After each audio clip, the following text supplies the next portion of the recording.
Good morning, and do what thou wilt shall be the whole of the law. Welcome to Wednesday, Hump Days reading. Today I'm going to do something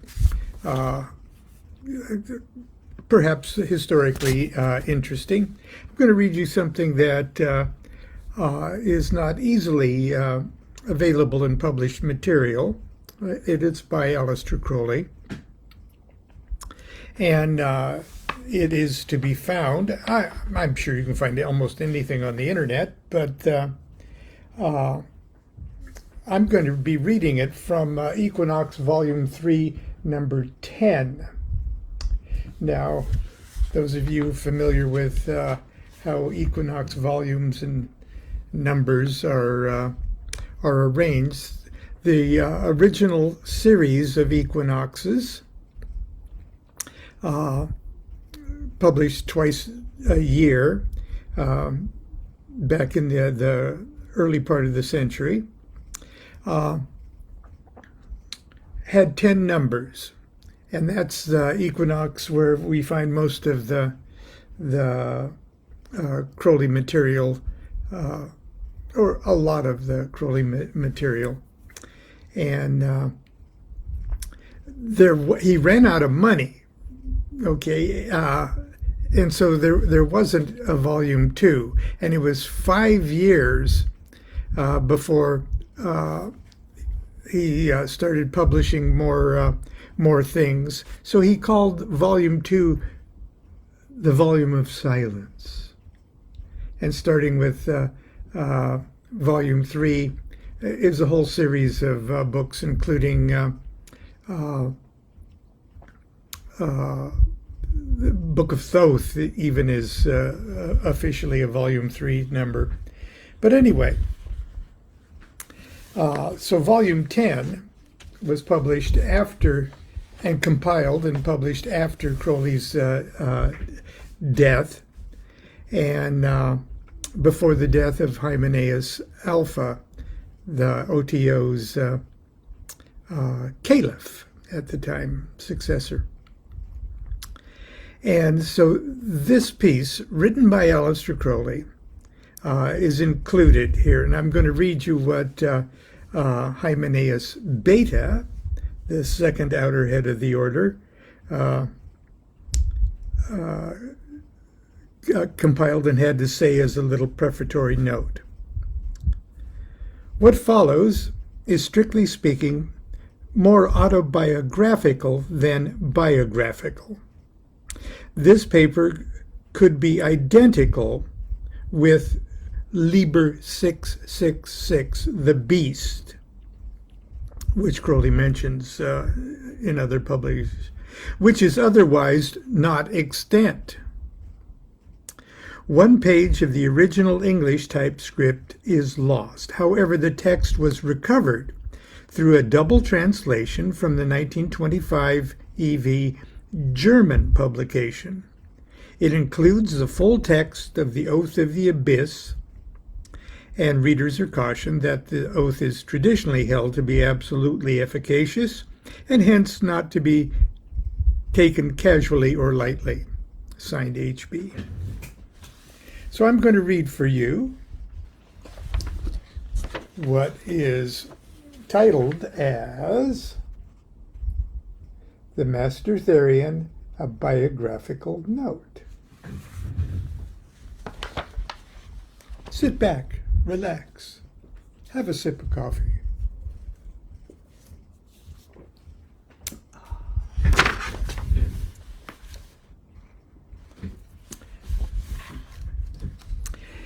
Some 6 months after the death of Eliphas Levi Zahed,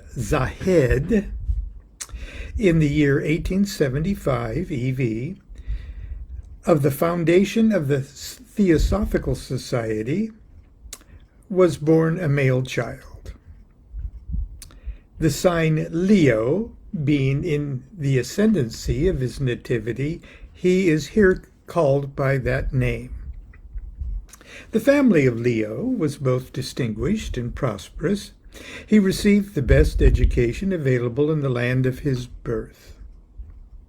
In the beginning of the third year, 1897 EV, of his studies at the university, he underwent what may be called the trance of sorrow. That is, he perceived the vanity of all earthly ambition. This conviction took hold of him that he renounced then and there his career, despite the brilliant promise which it would otherwise have afforded, and resolved firmly to devote himself without reserve to the great work.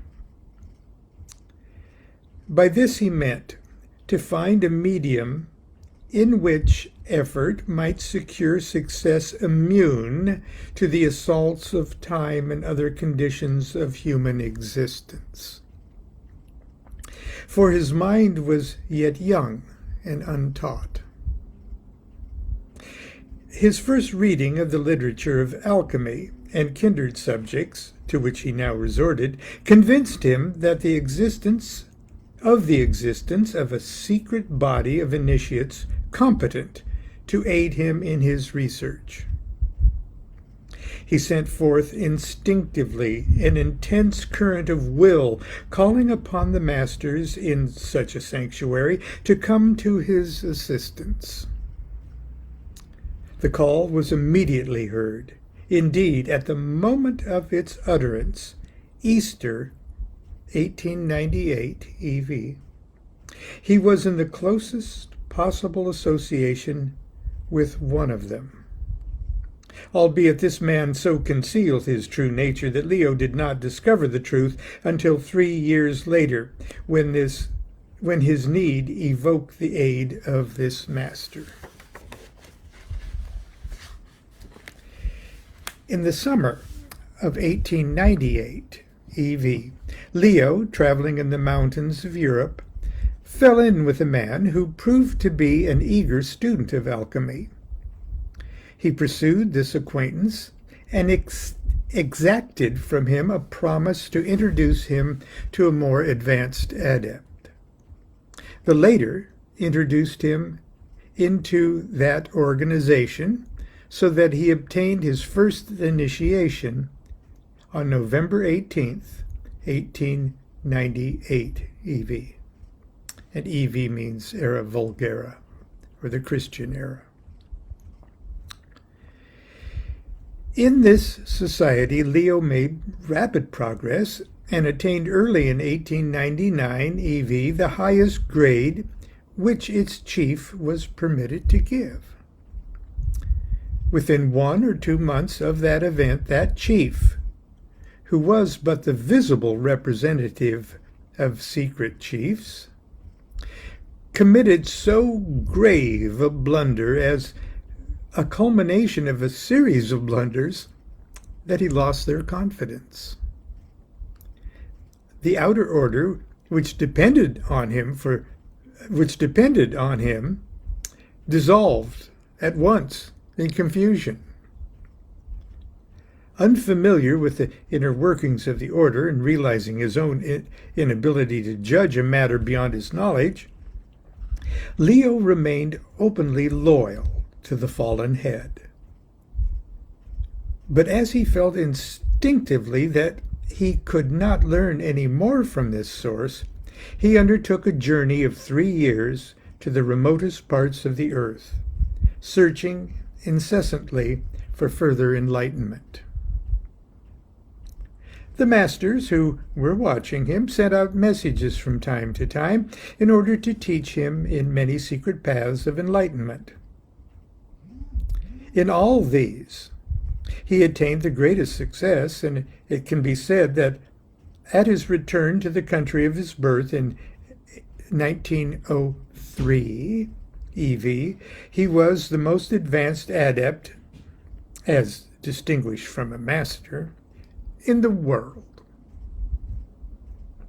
And yet, he was so far from accepting his progress with satisfaction that he formally and finally gave up the great work as insignificant. And this, too, was the plan of the masters. having surrendered his true will so far that he had married August 1903 EV and settled down to a life of an ordinary man. Having built up a fortress of resentment against all spiritual assault, Leo had become a fit instrument to carry out the inscrutable designs of the masters. At the end of a sporting expedition in Asia, he stayed in Cairo for the season with his young wife, a woman of neither instinct for nor interest in any but the most frivolous of worldly amusements. Now, the masters, the secret chiefs of the order to which he owed his first initiation, are the directors of the spiritual destinies of this planet. These men chose this woman of all women to carry their will to the aspirant who had renounced his aspiration. Leo received their message with quiet mockery. He agreed to carry out the instructions conveyed by his wife in a spirit of irony, to resolve to demonstrate to her the absurdity of her claim to be in communication with a praetor human intelligence. The principle of these instructions was to shut him up in a certain room of his house for 1 hour daily for 3 days, April 8th through 10th, 1904 EV, that he might write what should be given to him. He was astonished beyond measure when, on the stroke of the appointed hour, he heard the accents of a human voice speaking in English, a language he understood sufficiently for the purpose, and continuing until the 60 minutes had exactly passed. This occurred on the 2 succeeding days. The result is the manuscript known as Liber Al Vel Legis, the Book of the Law. Other communications were made about this period by secret chiefs. They proved beyond all possibility of doubt to Leo, a firm skeptic accustomed to mathematical and scientific methods of criticism, their own existence, and their possession of power and knowledge far exceeding anything hereto conceived as human. This proof, at least the major part of it, a portion ample to establish the above thesis, this proof is extant, and it is contained implicitly in the manuscript of Liber Al itself, and accessible at any time to any aspirant of secret wisdom. It is in this book also that the secret chiefs conferred upon Leo the title To Mega Therion, with its corresponding number 666. As the Master Therion, therefore, let him henceforth be denoted. It was not for many years that he became fit to assume this office in its full scope. He did so in October 1915 EV. They instructed him definitely to take over the rule and governance of the order, assuming the place vacant by the fall of the original chief, and to publish openly the whole of the secret knowledge in his possession in such a form that it may survive the general catastrophe to the whole of civilization, which they saw as imminent. The war of 1914 to 1918 is to be regarded as the preliminary skirmish of this vast world conflict.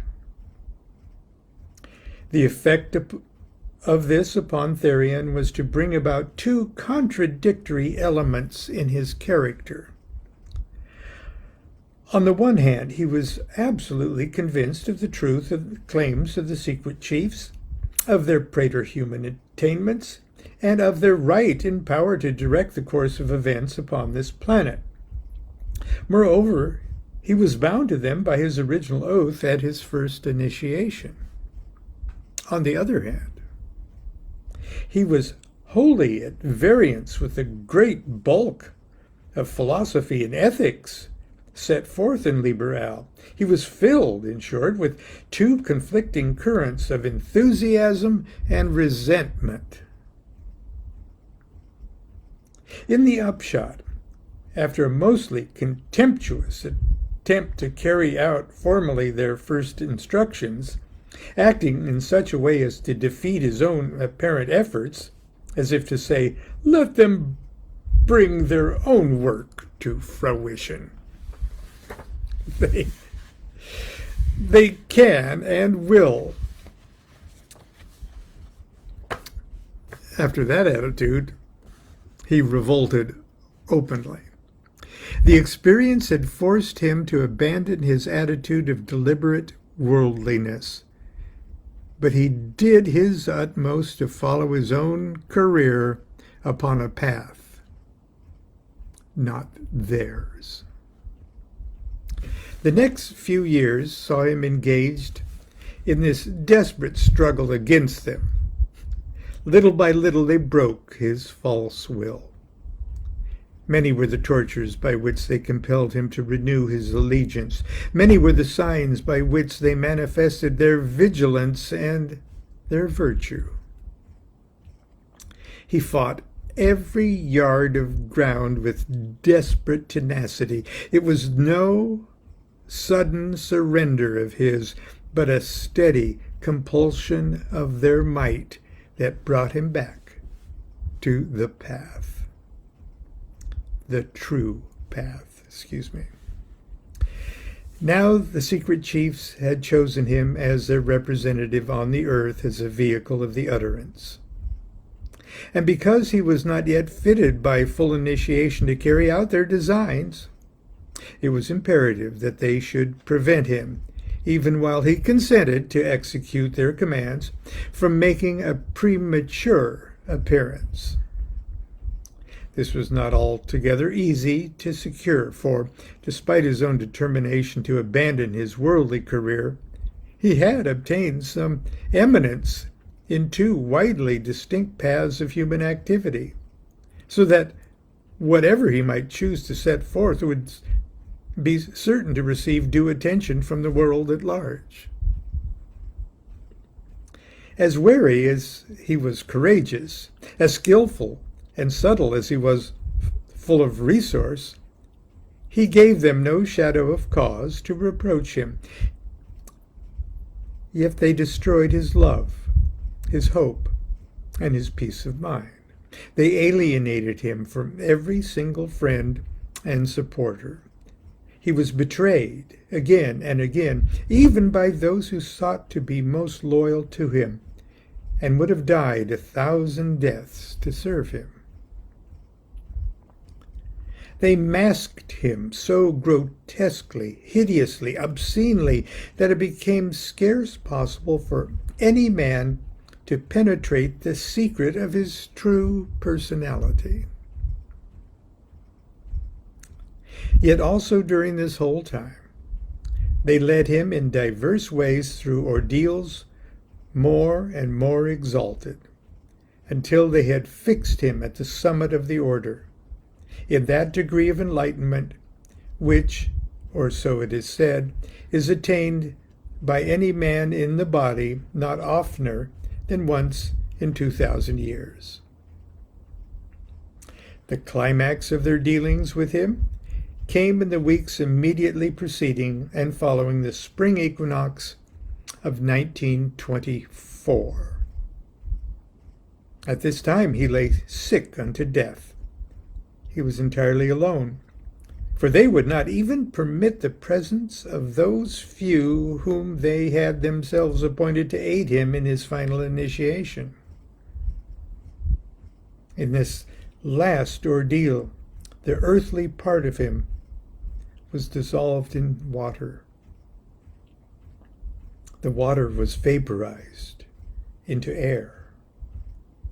The air was rarefied utterly until he was free to make the last effort and pass into the vast caverns of the threshold which guards the realm of fire. Now not human may come through those immensities.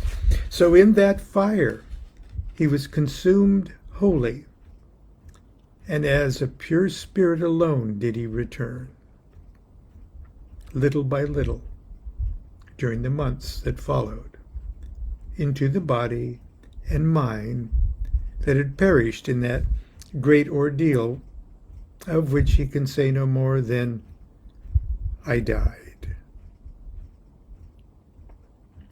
But these 6 months being accomplished, a certain virgin came forth at the bidding of the secret chiefs, at whose touch he resumed contact with his human life.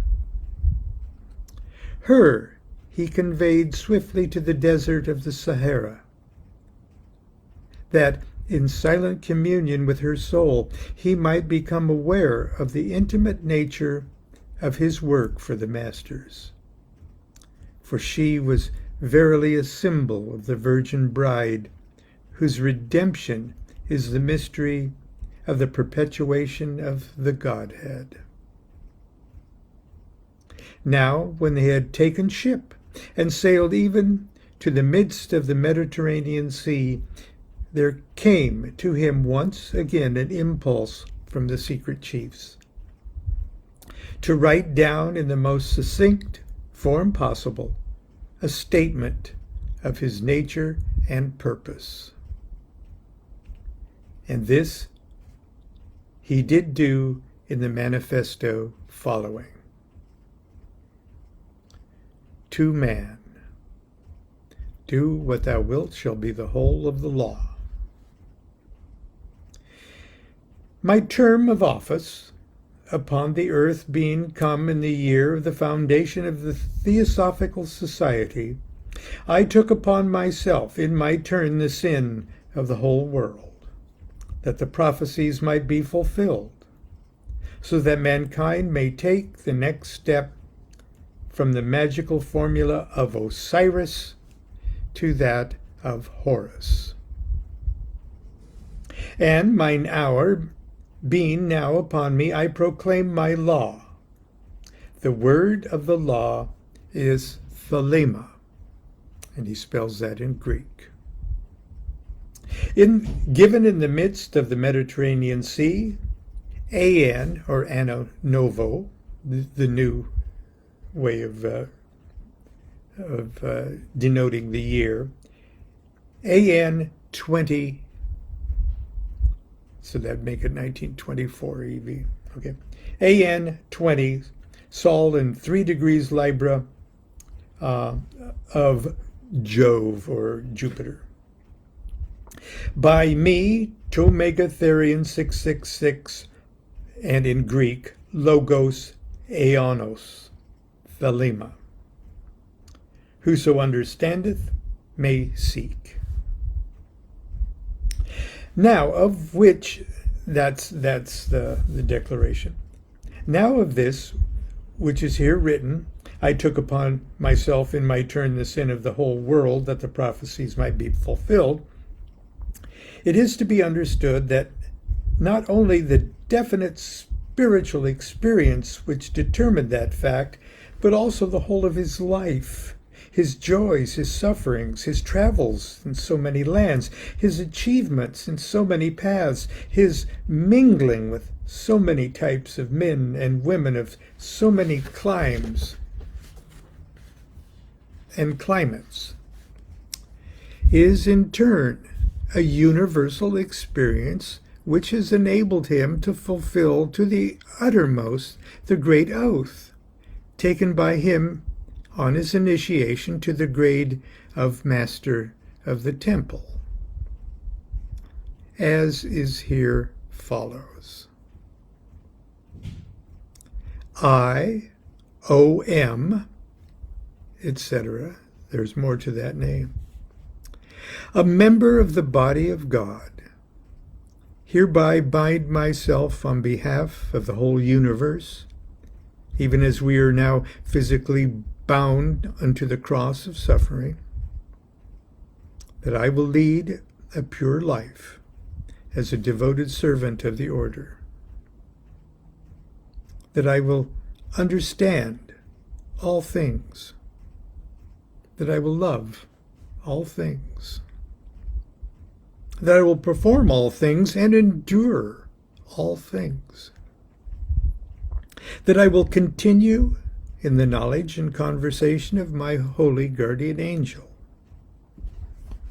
that I will work without attachment, that I will work in truth, that I will rely only upon myself,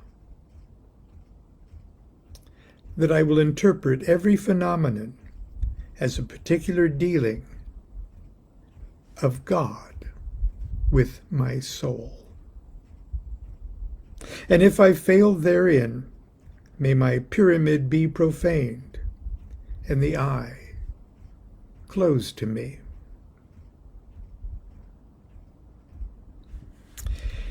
Now, therefore, this proclamation of this word is the fulfillment of his oath on his initiation to the grade of Magus, even as Gautama Buddha uttered the word anatta, Lao Tzu the word Tao, Dionysus the word Iao, Muhammad the word Allah, and so for the rest, at the due interval, each in his place. For the function of the Magus is to proclaim a new law by virtue of one word in which resides the formula of wisdom. Here followeth the book called the Book of the Magus, and declareth unto him that shall understand the conditions of that office. And that was sort of the preface to a very simple, short little book called Liber B, Vil Magi, or Magi, subfigure of one, which we'll read some other time. Anyway, that, for all intent and purposes, when you see it referred to in lists of Crowley Libers, would be Liber 666, otherwise known as a biographical note. And my gosh, we're out of time today. Enjoy your hump day. And we'll see everybody tomorrow, hopefully. It's going to be another scorcher. It was 111 degrees in my backyard, in the shade, yesterday. It's probably going to be that again today.